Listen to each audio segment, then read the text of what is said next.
So hello guys, I am DG and you are watching DG Explainer। तो friends, आज मैं explain करने वाला हूँ बॉलीवुड की one of the best survival movie trapped का। आज हम इस कहानी में देखेंगे कि कैसे एक आदमी बिना खाने पानी के एक फ्लैट पे बंद हो जाता है और वो कैसे सर्वाइव करती है। तो चलिए वीडियो शुरू करते हैं। तो कहानी के शुरू में हम देखते हैं शौर्य को, जिसका रोल प्ले करता है राजकुमार राव। उसे ऑफिस में एक लड़की पसंद आती है जिसका नाम होता है नूरी। शौर्य रोज नूरी को फोन करता था पर नूरी चश्मिश बोल के उसका फोन काट देता था। एक दिन शौर्य नूरी को फोन करता है और डिनर के लिए पूछती है। नूरी उसे बताती है अगर वो 5 गिनने के अंदर अंदर उसका मनपसंद खाने का नाम बोल पाती है तभी वो उसके साथ डिनर पे जाएगी। शौर्य 5 गिनने के अंदर अंदर उसकी मनपसंद खाने का नाम बोल देती है। उसके बाद वो दोनों डिनर पे जाता है। उसके बाद उन दोनों के बीच में गहरी दोस्ती हो जाती है। एक दिन नूरी शौर्य को बताती है कि 2 महीने के अंदर उसकी शादी है। ये सुनकर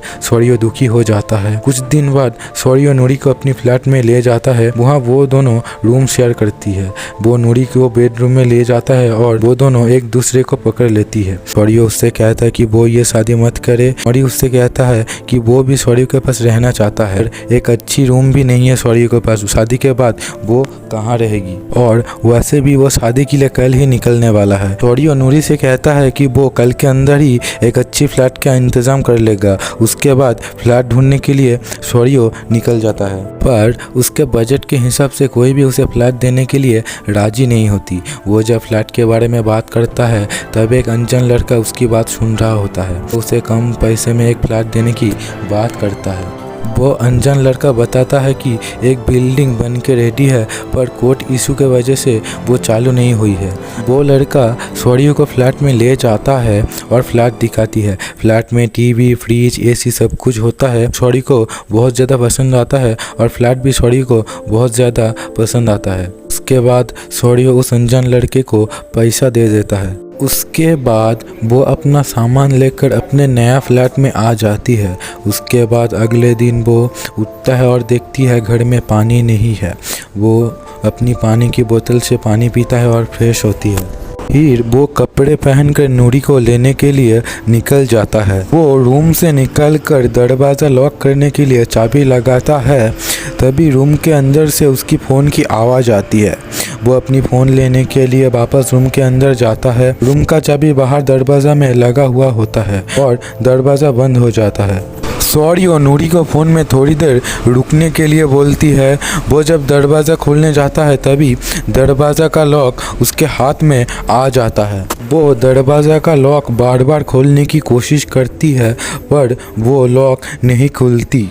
उसके बाद वो चाबी वाले को फ़ोन करता है पर बीच में उसका फ़ोन ऑफ हो जाता है और इलेक्ट्रिसिटी भी जा चुका होती है। दरवाज़ा खोलते हुए उसका हाथ जख्मी हो जाता है। वो फ्लैट में बंद हो जाता है। वो ज़ोर ज़ोर से हेल्प मांगता है पर उसकी बात कोई भी सुन नहीं पा रहा होता है। वो अपना टीवी नीचे फेंक देता है फिर भी उसे कोई नोटिस नहीं करती। अगले दिन वो देखता है कि उसके पास खाने के लिए भी कुछ नहीं बचा और वो सारा पानी भी ख़त्म हो चुका है। वो कार्डबोर्ड पे पेस्ट से हेल्प लिखकर और अपना रूम नंबर लिखकर नीचे फेंक देता है पर वो कार्डबोर्ड एक छत पे जाके अटक जाता है।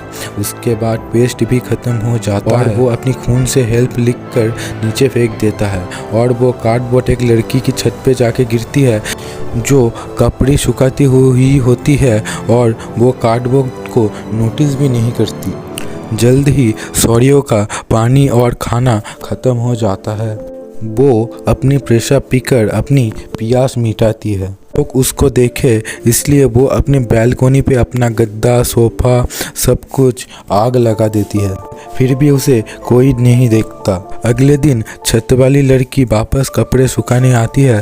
तब शौर्य अपनी पैंट की इलास्टिक फाड़कर और एक गुलेल बनाती है और कुछ छोटे छोटे पत्थर से मारती है।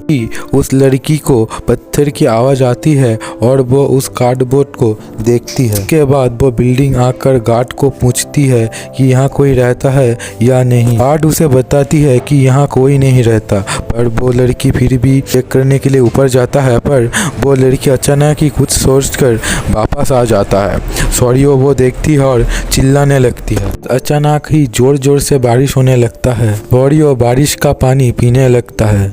सोरियो 4 दिन बाद पानी पीता है।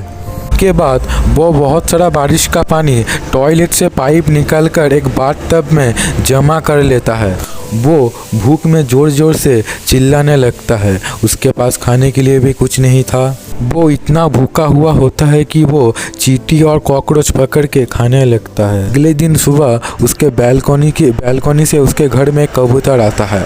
सोरियो अपनी गुड़ल से उस कबूतर को मार देती है, पर जब वो उस कबूतर को खाने के लिए साफ करने बैठता है तब उसके आँख से आंसू आने लगता है, क्योंकि वो नॉनवेज नहीं खाता था और नॉनवेज खाने वाले को वो पापी समझता था। पर उसको इतनी भूख लगी हुई होती है कि वो आंख बंद कर उस कबूतर को साफ करता है और आग में भूनकर उस कबूतर को खा लेती है। के बाद वो एक चूहा पकड़ता है और उसे एक जार में बंद कर देता है। के बाद अगले दिन वो एक और कबूतर को मारता है और उसे खाता है। वो इतना अकेला होता है कि वो उस चूहे के साथ बात करने लगता है। वो बोलती है कि वो दरवाज़ा नहीं तोड़ सकती, खिड़की से भी नहीं कूद सकती। वो सिर्फ बैल्कनी का ग्रिल काट कर नीचे वाले मंजिल पे जा सकता है, पर उसके पास ग्रिल काटने के लिए सिर्फ एक फैन का ब्लेड और एसी का कटर टाइप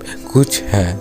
पर क्योंकि उसे वहाँ से निकलना है इसलिए वो फैन की ब्लेड लेकर ग्रिल काटने लगता है और बीच बीच में वो ग्रिल को आग लगाकर ग्रिल को नरम करने की कोशिश करता है ताकि उसे ग्रिल काटने में आसानी हो। फाइनली एक दिन के बाद वो उस ग्रिल को काट देती है और अपनी कपड़े पहनकर धीरे धीरे नीचे आती है और नीचे एक फ्लैट के बैल्कनी पे उतर जाता है। वो दरवाज़ा खोलकर सीढ़ी से लंगड़ाते हुए नीचे आता है और बिल्डिंग के सामने गिरकर बेहोश हो जाता है। उसके बाद हम नूरी को हॉस्पिटल में देखते हैं, जहाँ पर नूरी भी आई हुई होती है उसे देखने के लिए। अभी सोरियो नूरी का हाथ पकड़ती है, पर नूरी अपने हाथ से सोरियो का हाथ हटा देती है और वहाँ से चला जाता है। फिर सोरियो अपनी ऑफिस का वर्क फिर से शुरू कर देती है। आगे हम देखते हैं सोरियो एक दिन फिर उसी फ्लैट में जाता है और फिर मूवी का यहीं पे डी एंड हो जाता है।